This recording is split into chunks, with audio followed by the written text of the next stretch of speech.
What is the current state of diversity, equity, and inclusion programs and other initiatives? Welcome to Contemporary Black Voices, where we take on the most pressing issues affecting Black America. My name is Dr. Sharon Michael Chadwell, along with my partners Fred Williams, New York National bestseller Caleb Alexander, and missing today, social activist Chris Dawkins. Between the 20th and 21st centuries, we have seen efforts to improve the hiring of non whites into the workplace, schools, and other public institutions. We have seen EEO, which stands for Equal Employment Opportunity, and this refers to the legal and regulatory mandates that prohibit discrimination on the basis of race, color, sex, religion, national origin, age, disability, genetic information, and reprisal. Affirmative action or affirmative employment, which refers to specific actions taken under an improved plan to increase underrepresentation of certain groups which were previously excluded from employment opportunities. And then we have diversity, equity, and inclusion, or DEI, which refers to the organization's ability to recognize and respond in an appropriate manner to the interests and needs of the various groups and individuals what makes up this workforce, customer base, and stakeholders. Now, DEI are not mandated by law or regulation, are not limited to any specific group or categories, and are driven really by business realities. However, we have seen over the last months and over even the last week a Republican agenda to eliminate DEI programming from state-supported institutions. So, what are the implications for Black Americans? Or is it really the more things change, the more they stay the same? So today we have Dr. Dorinda Rowe, who is a DEI consultant, strategist, and educator to discuss these concerns. But before we get started, make sure to hit like and subscribe so you will receive notifications when our videos and others from the Black Video Network upload to YouTube. All righty, Miss Dr. Rowe. Or can I call you Dorinda? Okay. Yeah. Yeah. We've met at several different functions, so I guess we can drop the formalities here. So, from your vantage point as a DEI consultant, strategist, and educator, what is the current state of DEI programming and initiatives? Is it a national issue, a state issue, or a private entity issue, such as corporations? Mm-hmm. Actually, that's a really good question. And I think it's all three. Mm-hmm. And I'll start with a national issue. I think that nationally, although you've referenced what a few Republican governors are doing, in particular, our state of Texas as well as Florida, I think what they're doing will have some effect, but I think nationally things are kind of going to stay the same. Mm-hmm. In terms of state issues, I feel like Texas and Florida, with Florida in particular, they're kind of leading the way, kind of being a test ground for what some of the other Republican-led states might do, which in turn will affect what will happen nationally with DE&I. In terms of businesses, and that's more of the realm that I function in, mm-hmm. I'm not really seeing any change. Most of the corporations that I work with and others that I know about that I don't work with, they understand the value of diversity, equity, inclusion, and we also have another, we talk about DE&I, but also belonging, which really is another way of saying engagement, mm-hmm. that I think companies are real keen on the value of bringing in people with different perspectives, which sometimes translates into different genders, ethnicities, and all of the ways that people are different when we talk about diversity. The value of bringing in and recruiting that talent that they need, because it really is about the bottom line. Mm-hmm. And I always tell my clients that in order to make the business case for DE&I and B, like, why are we doing this? Is it just a good thing, or are we talking about money? And usually it's like, well, we really want the money. We want to be a leader in our field. And so I think that that's really going to drive it more so than what the governors are doing. in a sense. Now, when we talk about education, and I know that you're probably going to want to get to that, but I think it's all three. But I think it happens in different timing. The timing is a little bit different in terms of how the effect of what's happening in DE&I programming, as well as the initiatives that we've seen in the past. Well, since you talked about education, let's go ahead and go into that area. That to me is one of the really important ones. I taught African American studies for 7 years at a large university here in Texas. And of course, it's a state university. So we've seen what the governor of Texas has done, even with public education, K through 12, where they didn't address it specifically as DE&I. They call it critical race theory. Of all of the years that I have taught in universities, aside from the 7 years that I focused specifically on African American studies, I've never seen anybody teach critical race theory to elementary kids or even in universities unless it was a specific course dealing with that. So they kind of lost me on that whole argument. And when I ask about it, most people really can't even explain what critical race theory is. However, there has been a chilling effect, I believe, in terms of teaching true American history as it really is. That includes people of color, not just African Americans. However, it seems like African Americans, Black people, have been the focus of what's being eliminated. But there are so many other groups in this country who have been discriminated against, where laws have been enacted. And I know, Fred, you would know this from your work at the university as well, that there are lots of other groups that are going to be affected by this. So when you knock that out at the K through 12 level, just in terms of teaching true American history, and now they're going after it in the universities in terms of what I can teach. And I'm kind of happy that I'm not on the academic side of the university anymore. I still teach at the university, although now I teach more in executive education and I teach inclusive leadership. But you really can't teach about inclusive leadership unless you teach the reason why. Why do we even need to teach people about inclusive leadership without touching on some of the wrongs and things that have happened in the past? One of the things you and I were talking about before the show started was that a lot of folks don't know that the court system in Florida, they blocked Governor DeSantis's anti-woke bill. Well, this week, the House passed a bill where they call it HB 999 that I have rephrased as HB 666, where DeSantis, that bill just about eliminates any form of diversity, especially on higher education campuses, to where the ethnic Greek organizations are no longer allowed to be on those campuses if it doesn't go to court.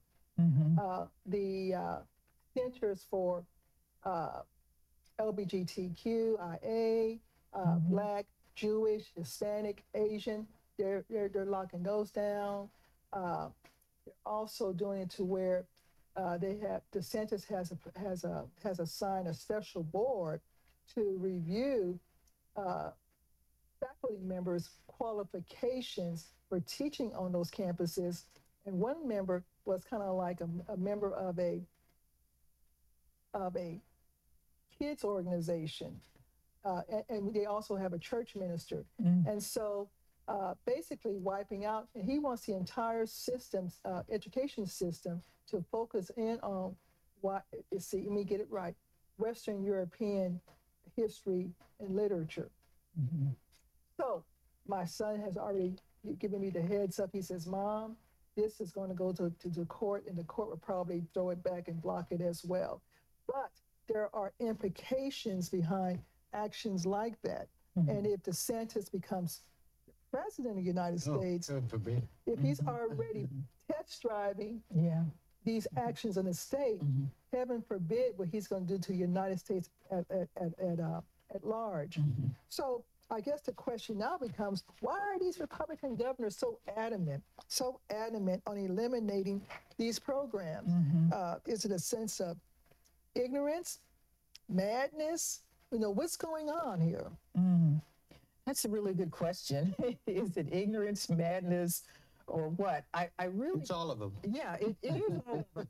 And I think it really boils down to, if I wanted to make it real simple to understand, is that if you don't give people knowledge, but we have other forces that tell people what to think, as opposed to teaching people to think critically about issues and presenting all of the information and letting people decide for themselves.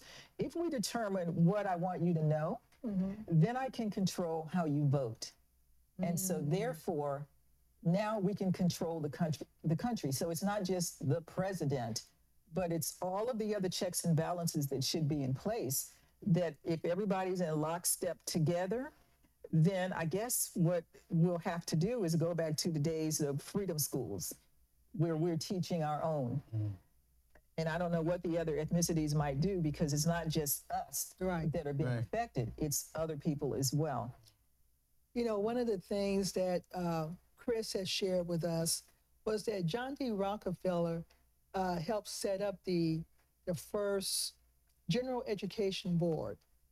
Now, what I did not realize until I started looking into the purpose of what his philosophy was on general education was never designed. Well, first of all, general education was never designed for any other group but white males. Okay, so taking it further, John D. Rockefeller believed that general education is the type of learning that the masses needed to learn, such as vocational ed, because he did not want a group of people to become so smart, critically thinking their way through everything to where they can take over what he has.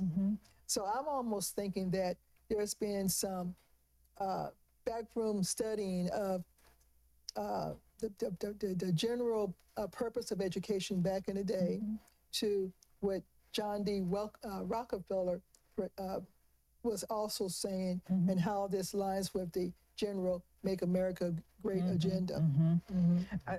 I think that you're absolutely right about that. I think if you teach people what you want them to know, then you can pretty much control them. Yes. You can control what people will do, what their behavior is. So when I ask people about, well, what does DE&I mean? Most of them don't really understand what it is. When I ask people about woke, what does it mean to be woke or wokeness, which is a term, in case you didn't realize, came from African Americans, but they have turned it into something else. So whenever I have an opportunity online, on social media, I don't really get into fights with people about that kind of stuff. That's right. But I will ask, can you just define that for me so that I understand what does it mean? I never get the same answer, and in my opinion, the answer is always wrong. But when you can get people to follow a line of thinking, to regurgitate something that they have been given, it catches on. And you know, there have been studies in terms of the education levels of people who vote a certain way. Republicans are the least educated. Google it. That's all I'm saying. You I just make it up. use Chat GPT to verify it. I have a question for you. In making a public statement, the lieutenant governor said that he equated diversity initiatives with quotas. Yeah. And he says quotas are illegal. Can you clarify that? Because it's not quotas. It's not quotas. And I used to have to address that all the time when we were talking about affirmative action. That really it was in an effort to right the wrongs of the past. But I liked your definition that you started out with. It was to be more inclusive, to invite people who had historically been eliminated from the workplace. So it's not about quotas. It's really opening the doors for everybody to have an equal opportunity to be a part of the workforce. That's something that in the state of Texas anyway, with what the governor is doing with state universities, and they wanted to take away all of the diversity, quote unquote, hiring programs, of which they have a real different understanding of that, I think, than most of us who have worked in higher education.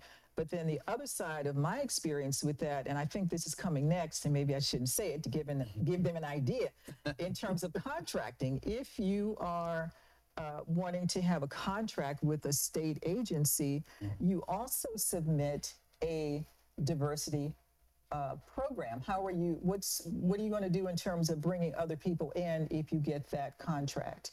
And I think that that's, again, it's been a way to try and invite more people around the table to get some of the money that the state has for people doing business with the state. I think that'll be attacked next, but I've not seen anywhere where it says you have to have this many number of African Americans, this number of Hispanics. All they're saying is that we can see that there is a disparity and we should do something about it. You know, when you start thinking about quotas and this fear of diversity, if I don't have the stats in front of me, but if you just look at the stats alone, it's usually more whites than anybody else. It's, you know, I'm seeing that more and more. The hiring of superintendents is mostly whites and preferably white males. Okay, so I think that this southern need to put a fear in people that oh, we won't be able to get a job, because they're also saying is we want to make sure that state institutions are able to hire the best people. Well, statistically, it looked like the best people have always been white. You know, so what are you talking about? Right. What are you talking about? But that's by their criteria. They create the criteria that says who is the best. We don't. And so therefore they're going to create that criteria to meet what they want it to be, I believe.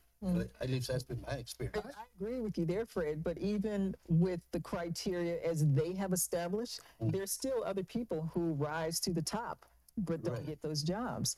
If you just think about, you mentioned superintendents of schools tend to be white males, but why is the dominant workforce women? That's right. You know, touching on that. So my question is, so I want to separate the attack on DEI. I want to separate it from the corporate aspect of it, which is viewed as something that, again, it's not going to change. Corporations see their bottom line. They understand that it promotes retention. They understand it promotes innovation, bringing together different minds and different thought processes. Separating that from the political attack on DEI, again, when you look at the number of the changing demographics, the number of women that are in college that are going to graduate from college, it's approaching about 70% of the college students are going to be women within the next few years. And so when they look at this and they have this attack on diversity and equity in education, do you think it's part of them seeing themselves like a white male grievance process? Or trying to reverse that trend? And so your thoughts on that? That's good. I hadn't really thought about it that way. That's the name of Speak the on, book. my brother. That's the name of that's the name of the book, The White Man's Grieving Process. So what are your thoughts? No, I agree. I think that's probably right. I mean, you know, I remember when Obama became president and they were talking about, you know, white males are angry. And I'm like, angry about what? Yeah. So it's almost the same way. I think that there's maybe a fear that in order for other people to gain or at least have a standing with maybe white males, it's like in order for that to happen, somebody has to lose. It's, you know, and right now we're winning, meaning them. And in order for you to win, then that means I have to lose. And for me, I don't see it as that. I don't think that in order for me to win, somebody else has to lose. I think there are plenty of opportunities for those people who are most qualified to be employed in those places where they should be. Well, how important is it that black students at the university, there's no problem in HBCUs, all the instructors are practically black. But let's say a black student at University of Texas or here at UTSA, how important is that sometimes the black students can have a black instructor? Oh my gosh, it's very important. Yeah. A number of years ago, before I got my PhD, KPMG, which is a large accounting firm, had a program called the PhD Project. And so through their foundation, they created this whole program where it was a part of their talent acquisition to bring in more minority accountants and people who work for the firm. And I thought they attacked this beautifully. It's like, okay, so most of the people that work in those firms, they're college educated. They have CPAs, they have degrees and so forth. But the people that they wanted to bring in, the minority employees they wanted to hire, they were not seeing enough of those come in who had the credentials. So they said, okay, well, let's fix this. They reasoned that if maybe minority students saw themselves in front of the classroom, Yes. maybe they're more likely to major in accounting and business, Right. thus increasing their opportunity to hire these students once Absolutely. they graduated. Yeah. So that was one of the things that really, so anyway, make a long story short, I applied to that program. I got selected. What they do is they bring you to Chicago for 3 days. They brought in multiple universities to explain the application process, what it's like. And so that gave me some insight because after I got my MBA, I wanted to get a PhD, but I really didn't quite understand the process of how that all worked. But I like the way that they attacked that whole issue. So yes, is it important? I think so. And you probably had the same experience that I had at the university when students enrolled in your class. It was like, oh, a breath of fresh air. They thought that maybe we understood them a little better. Right. Yeah. I remember. I'm sorry. Go ahead. No, I was going to say you probably brought life experience to the table that you could teach them that wasn't in the textbooks. I had one student, I remember, this has stuck with me all these years. She came up to me at UTSA and says, Professor Williams, I am so happy to finally have a Black instructor. And so that's why I raised that issue. Yeah. It's important. It's important that they see us there. Well, we're going to take a break and come back to discuss this issue some more. And hopefully, Dr. Rowe, you can stay for one more question. Yes, I would Okay, love to. so we're going to go ahead and take a break.